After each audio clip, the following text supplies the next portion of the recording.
Bueno, continuamos la explicación. Se recomienda tener en cuenta pues el sistema de ordenación que vamos a utilizar. Generalmente, como les decía en el video anterior, se debe de identificar el proceso mediante las fechas, respetando el principio de orden original. Por ejemplo, si los documentos en la carpeta siempre debe aparecer al inicio el documento más antiguo y al final el documento más reciente, como se cita acá en el ejemplo de la diapositiva.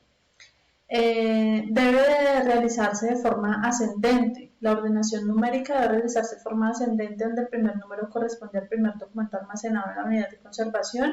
Ejemplo, los códigos de los estudiantes, los números de las cédulas de ciudadanía, o en fin, de acuerdo a la necesidad y a lo que se establezca con la serie documental que se está manejando. Guardar los documentos en carpetas de igual forma. Si son carpetas 4 aletas, carpetas normales de dos aletas que requieren perforación, entonces pues eso también se escoge de acuerdo a la necesidad de la empresa y al criterio que se esté manejando allí. Es claro que dentro de las carpetas máximo deben de ir 200 folios y de ahí en adelante pues ya se debe empezar a numerar la carpeta, si es una de 2, una de 3, una de 4 y así sucesivamente de acuerdo al orden, de acuerdo al número de carpetas que salgan de esa serie documental. Aquí la foliación siempre debe de hacerse con lápiz de mina negra y blanda HB en forma legible. La foliación se hace en números de 1 al 500, 600 de acuerdo al número de folios que se dé de esa serie documental, pero generalmente se recomienda que dentro de cada carpeta se dejen únicamente 200 folios.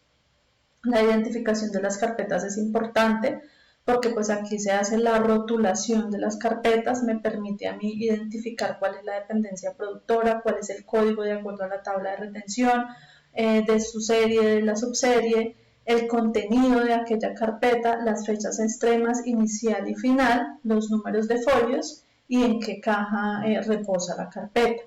Lo mismo la identificación de las carpetas es bien importante. Aquí se coloca el código de la oficina productora, el código de la serie subserie, el nombre de la serie subserie o asunto que se está trabajando.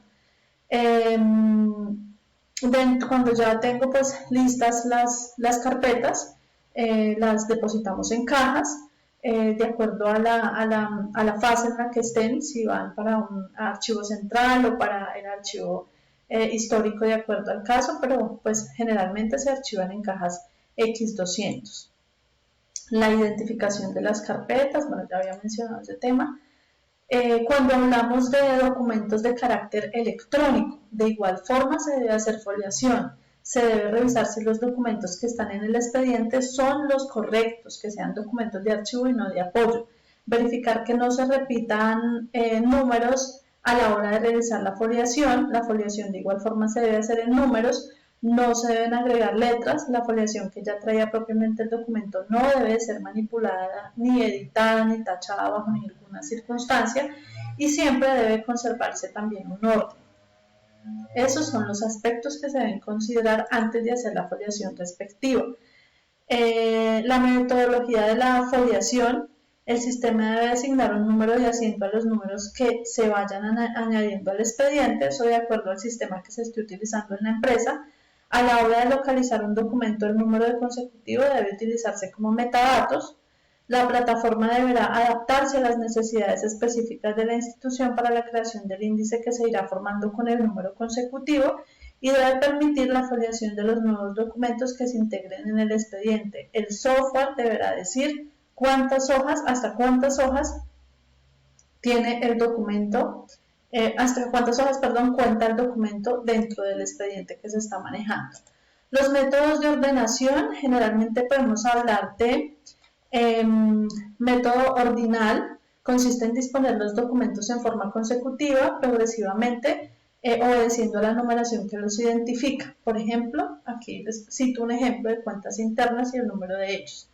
También se puede establecer un orden cronológico. Este sistema de ordenación consiste en colocar un documento detrás del otro en forma secuencial, de acuerdo con la fecha en la que la documentación ha sido tramitada, como ya les mostré anteriormente. El sistema de ordenación alfabética, aquí se respeta primero el apellido, ¿sí? Primer apellido, segundo apellido y luego el nombre de la persona. De acuerdo, pues sí, es una serie documental que requiera ser ordenada por nombres y apellidos. El sistema de ordenación alfabético, toponímico alfabético geográfico, consiste en ordenar la serie documental alfabéticamente por nombres de lugares. Este tipo de ordenación puede basarse en el país, el departamento, el municipio, la localidad, el barrio, etc. Así como lo podemos ver en el ejemplo, si hablamos de gobernaciones, por ejemplo, las podemos archivar de acuerdo al orden alfabético: Amazonas, Arauca, Boyacá, Cauca, Cesar. Sistema de ordenación alfabética. Temático. Se ordenan las series y subseries documentales por el asunto o tema de su contenido. Ejemplos: estadísticas, informes a organismos de control, informes de gestión, informes estadísticos, informes estadísticos de órdenes de pago. Ese es un sistema de ordenación alfabético y temático. El sistema de ordenación mixto, por ejemplo, los contratos de prestación de servicios cuya ordenación se basa en el año de celebración del contrato y el nombre del contratista, así. Año 2000, Martínez Durán Jorge. Entonces eso va de acuerdo a la necesidad de la empresa y al orden que se quiera aplicar para acceder más fácil a la información que está dentro de la carpeta.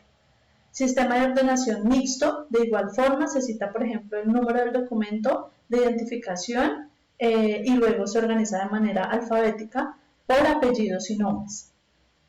La bibliografía que utilicé para la sustentación de este video fue el Acuerdo 042 de 2006, el Acuerdo 05 de 2013, que nos cita criterios pues, específicos para la organización de archivos, en particular de archivos de gestión, el Acuerdo 02 de 2014, la Cartilla de Ordenación Documental que expide el Archivo General de la Nación, que nos habla de todos los sistemas de ordenación, la Cartilla de Clasificación Documental, que también fue muy útil. El Archivo General de la Nación también nos expide un documento que habla de la foliación en archivos físicos y electrónicos, y el Ministerio de las Tecnologías, que tiene una guía que pues también fue de gran ayuda para poder hablar del tema de foliación electrónica y además pues comprenderlo de una manera mucho más sencilla. Muchísimas gracias.